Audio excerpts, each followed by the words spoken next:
Hello and welcome to This Versus That, your number one source of amusing and intense would you rather situations. I am your host, Tim. Now it's time to choose this or that. Today's episode, never be able to touch someone again or never be able to talk to anyone again. So, I don't know, I did not plan to have every other episode be something super intense. I did not plan this. It's not how I wanted it to go. I'm just going off of a list that I have.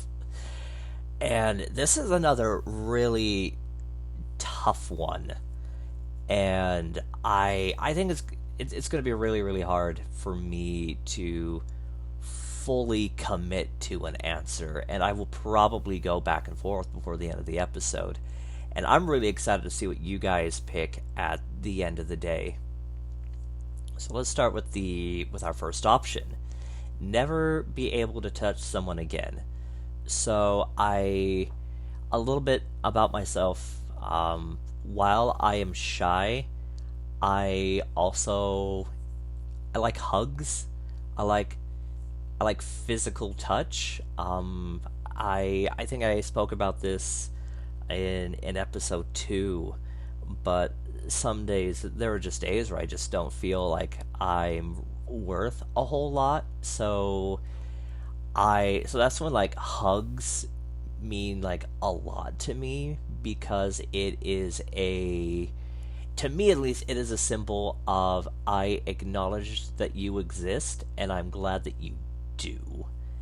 And just that extra concrete evidence that at least right now things are going to be fine, or that they are fine.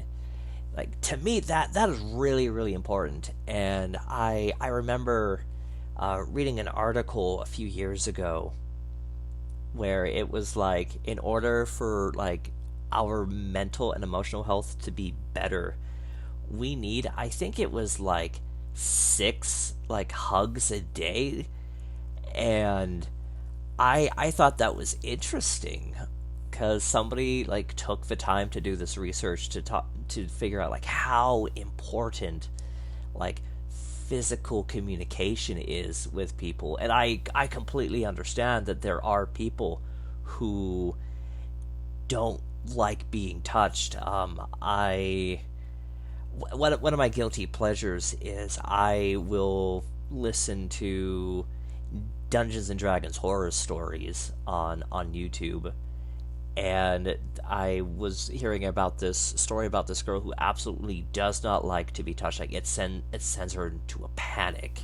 And I completely acknowledge and accept that there are people out there who are like that, and I feel bad that they are in that state where physical touch causes so much trauma. I'm sorry that they had to experience something, or that something had happened so intense that they're missing out on that part of life. I'm sure it comes with other problems, but just in regards to this episode of this podcast, that's just intense, and I can't imagine being in that situation.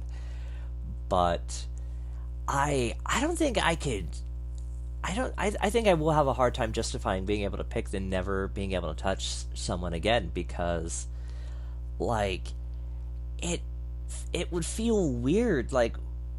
For me right now, I don't get hugs often. I don't hold hands with anybody, so I can go a day or two without physical contact that's fine. But after time, I would kind of feel like I was just not only isolated, but just in a weird sense just floating in the abyss. There's nothing keeping me grounded, if that makes any sense. That would be too weird for me, and I don't think I could do it. Not just because it would feel weird to me, but because I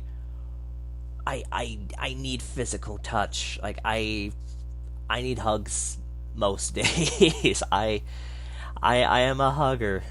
Leave a hug in the comments for Tim. Tim needs hugs. But there we go. Never being able to touch somebody. No physical contact. No hand holding. No hugs. No kisses. no no brushing up against another person, nothing. That would be weird. Our other option, never being able to talk to anyone again. So the most lighthearted end of the problem would be work, because at the end of the day, well, no, let's define what it means to never be able to talk to anybody. I would say any form of communication with words. So no talking, obviously, no texting, no no cutting out words from a magazine and sticking them on a piece of paper, no whiteboard. And those are going to be the rules to talk, because you have to have some form of word, some form of dialect. That would be another really hard one. Like I said, bare minimum, least intense. Like you have to communicate for work, no matter what you do. At some point, you have to communicate with another individual, and so just being employed would be really hard, if not impossible. But then you go into like more intense situations where it's like we all need somebody to talk to. No matter how good life is going, it's always good to talk about things that are either going good in your life or even going bad in your life. Even if you just had like a small like irk throughout your day, just communication with other people is just really, really important. And just not being able to like tell somebody like what I'm thinking or how I'm feeling or something that happened to me that day. I don't think I could do that one either. It would be really, really difficult, because like I get it. Like I struggle with telling people when I'm upset or when I'm having a bad mental health day. And so some of the ways that I communicate to try to like tell people that something is wrong without like flat out telling people that something is wrong, which isn't fair to them. By the way, people, if something is wrong, it isn't fair to the people you're trying to reach out to just like give them hints. Like I just said, like I do it, I'm guilty of it. Shame on Tim. I need to do better on that too. If something is wrong, just say that something is wrong. You don't have to go into details, but don't, go on to social media and just have one post where it's just a frowny emoji, or post sad day, because it's not fair to keep people guessing. But it's but my loophole that I at least have for myself is like I'll change like my profile picture to something sad, or like, hey, say that I'm listening to like a sad like breakup song, or just a song that's typically sad, just stuff like that, where I'm using pictures to express that there is something that something is going on, whether it be good, whether it be bad, because you can still communicate with visual art, because at that point it is up to whoever's looking at it to interpret it. I wouldn't be able to consider that talking. And so you can communicate that way. So now that I'm like thinking about that, like, just grab my tablet. I'm not making words, but I'm drawing a picture about how I'm feeling and why I'm feeling that way, because I can still communicate. But it's not, I won't consider that talking. If you guys would consider that talking, let me know in the comments section.